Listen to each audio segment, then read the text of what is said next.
So Jay Lakshmi is saying, ma'am, can you please explain what is dharma and karma? Thank you so much, Jay Lakshmi, for this is a question coming from I think Jay Lakshmi wants to understand about the Vedic understanding of what is dharma and what is karma. So I'm going to go dive straight deep into this question of Jay Lakshmi. Dharma is your duty, right?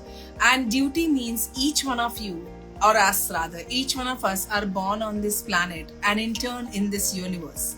And each one of us have a duty in this universe to contribute. Because we are part of the universe, you're actually, the entire universe is expressing through you. In Sanskrit, it is in Vedas, it is said that Yatha Pinde Tatha Brahmande. So Pinda is me and Brahmanda is the universe, the cosmos, right? So when I am someone who's expressing myself into this universe, as universe, my duty towards this entire universe, first that becomes my dharma. So what is my duty towards the cosmos? My biggest duty towards the cosmos is to be a very conscious human being. Why?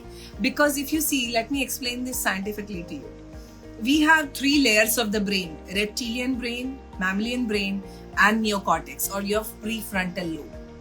The beauty of the human being and why are we the superior ones? When we started trotting on this planet, we were at the lowest of the life chain.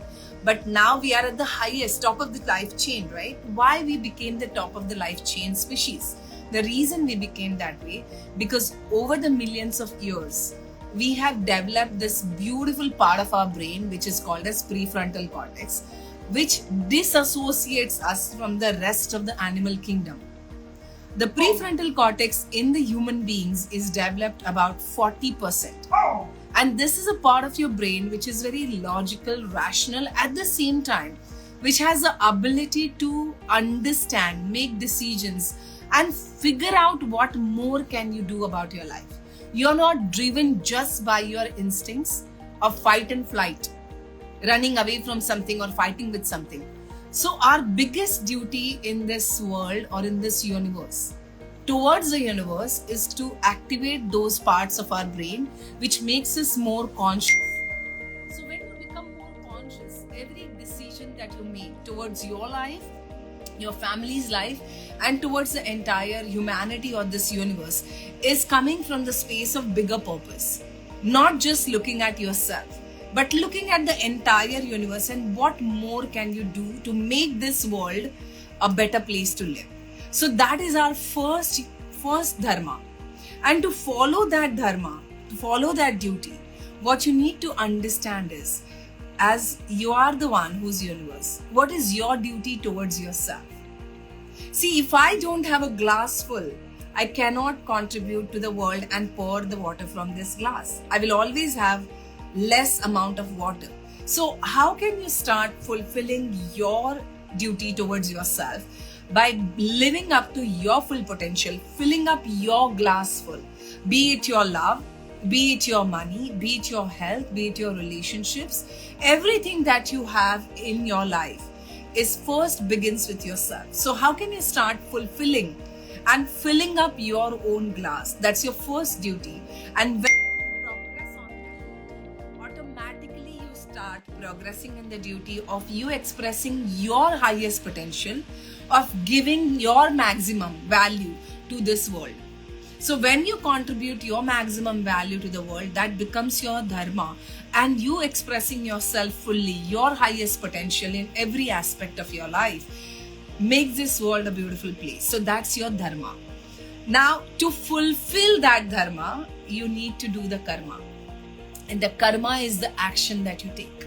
Now, there are 2 kinds of karmas. One, according to the Hindu philosophy, you're born with the prarabdha, right? Your prarabdha, which is there already, that you're born with a certain karma. And this karma, according to what I understand, is not just your past life karma. I'm not getting into the past life space, which our Hindu philosophy talks about. But I would like to speak for karma from the point of view of certain imprints or certain impacts of your previous generations that are stored in your DNA.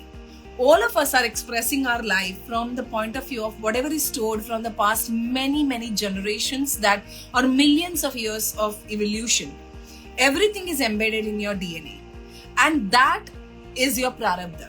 You're born with a certain ancestral impact on your DNA, and that's your prarabdha. So your certain behaviors, your certain expressions come, like, the way you look, the way certain habits come up, the way certain behaviors are some things that are, you get into the, those things are impact that embed, that whole thing is embedded in your DNA for many generations. Like maybe your grandfather behaved in a certain way, maybe your father behaved in a certain way, of course, from the observation.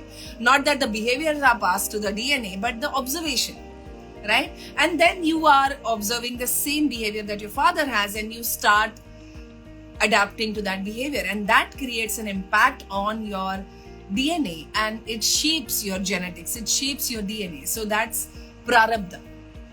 And then from prarabdha, you're born with certain identity in your life. And then your kriyamana karma. Kriyamana karma is your ongoing karma. That is what is something which is in your hand, right? So when it's in your hand, that you're progressing in your life. Now, whatever you're born with, you don't have the control over it. You're born with it, right? But whatever is right now happening, you have control over it. And when you start expressing your actions to create the win-win situation in the world, win for yourself, win for the other person who is the party to the conversation or the deal or whatever it is, to fulfill your biggest dharma or expressing your fullest potential so that this world becomes a better place, spreading a lot of love and kindness in this world, that karma becomes your action. So to fulfill your major dharma, you get into the karma, which is your action. So that's how I would like to explain dharma and karma. I hope this helps you, Jayalakshmi. And I hope it helps a lot of you.